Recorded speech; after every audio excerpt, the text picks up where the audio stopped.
The New York Giants just got a double dose of great news. Let's talk about it. My name is Paul. This is Big Apple Sports.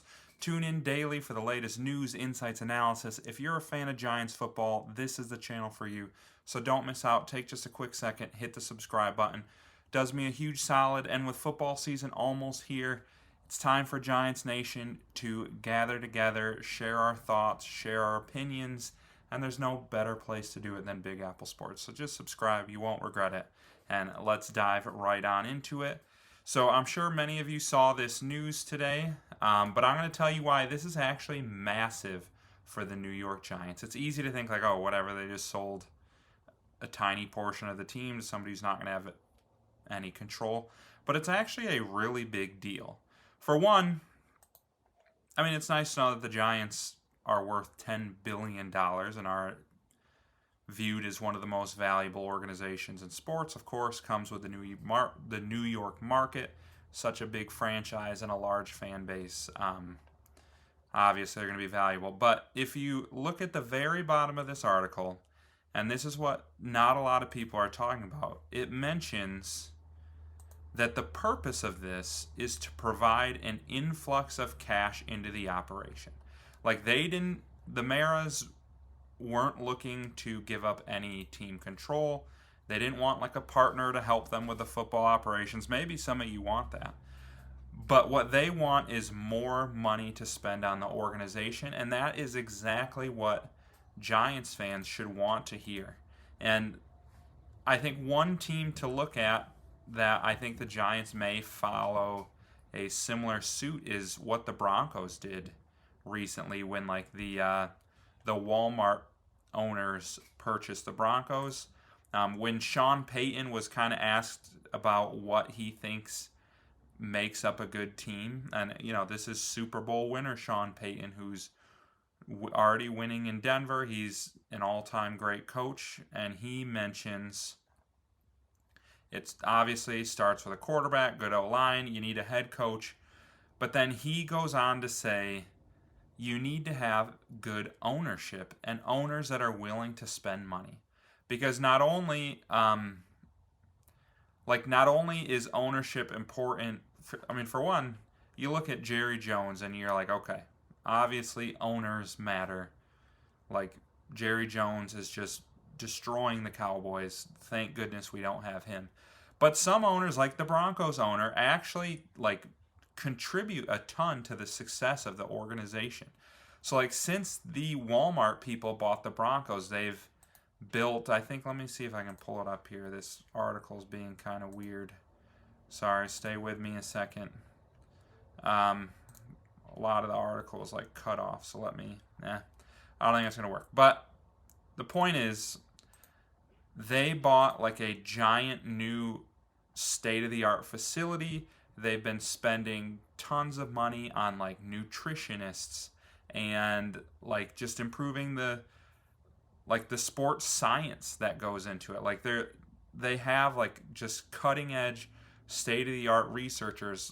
How do we get better? How do we make our athletes better? What can we do to affect their nutrition and their lifting and their whatever else to make them better players? And you have, because obviously, even if Jeff Bezos owns your team or Elon Musk, you still have a salary cap to abide by. But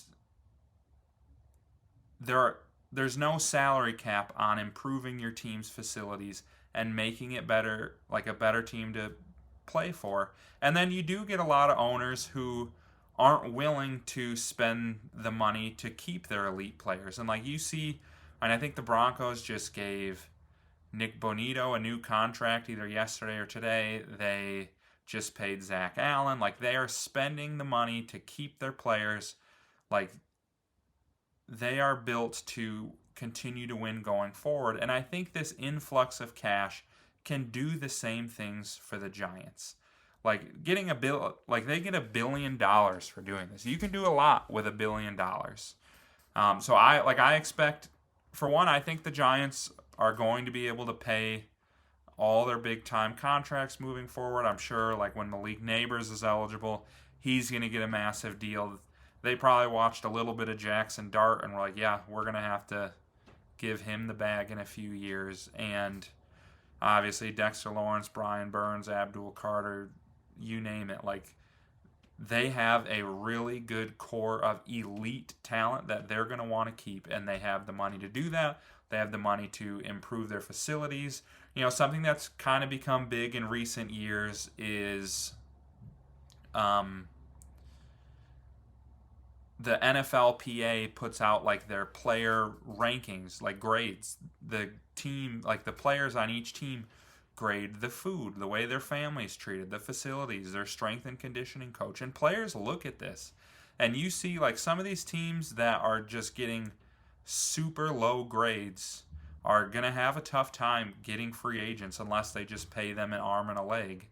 And if you could pay the up front to improve all these and get higher grades, you might be able to save on your salary cap later on, because players want to play for your team. They see like, oh yeah, you go to Denver, you go to New York, they take care of you. They just upgraded everything, state-of-the-art facilities. They know the diet you need to be on. They know like the proper workouts. Like, they take care of you in New York. That's what I want to see for the Giants, and I think that's what they're going to get. Doesn't hurt to have $1 billion. Hopefully the Maras don't just pocket this and run off with $1 billion. Hopefully they use it to make the team better, and it seems like that is their intention. And then now I promised you a double dose of good news. So other thing I want to talk about is Malik Nabers is not even on the injury report. And I think that is awesome. It's all preseason. He's kind of been in and out of the lineup here and there. I don't think we were pretty sure he was probably going to start week 1, but I don't think we were 100%, and who knew if we were getting the healthiest version of him.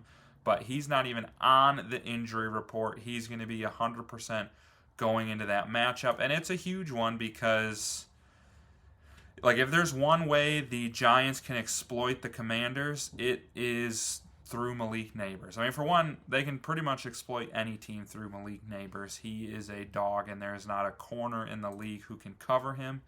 But then, on top of it, he had some big-time games against the Commanders last year. They have a pretty average secondary, and I expect, especially with Russ back there, I expect Malik Nabers to have a huge week 1, and I expect the Giants to play him tough. Like, I mean, that's a playoff team on the road. Not a lot of people are believing in the Giants. I think they're a 6.5-point dog. I'm taking the Giants at least. I'm at least taking that spread. I think the Giants are going to bring this to the wire, but I truly think they are good enough to pull out the upset with that D-line, with the improvement of Russ at quarterback, and then with Malik Nabers, and then hopefully we even get Andrew Thomas in there. I didn't really highlight it in this video, but I think a lot of you saw he didn't practice today. It sounds like that was planned. They're still trying to take it easy on him, but they also mentioned him resting a couple weeks just to make sure he's 100% as a possibility. So we'll see about him, but whether he's there or not, I think this is a Giants team that's ready to surprise people on Sunday. And then just give me your take in the comments on the sale, on Malik Nabers, on your predictions for Sunday. I always love to hear from all of you Giants fans, so let me know what you think in the comments. And then just don't forget, hit the subscribe button on the way out, and we'll catch you with some more Giants content next time.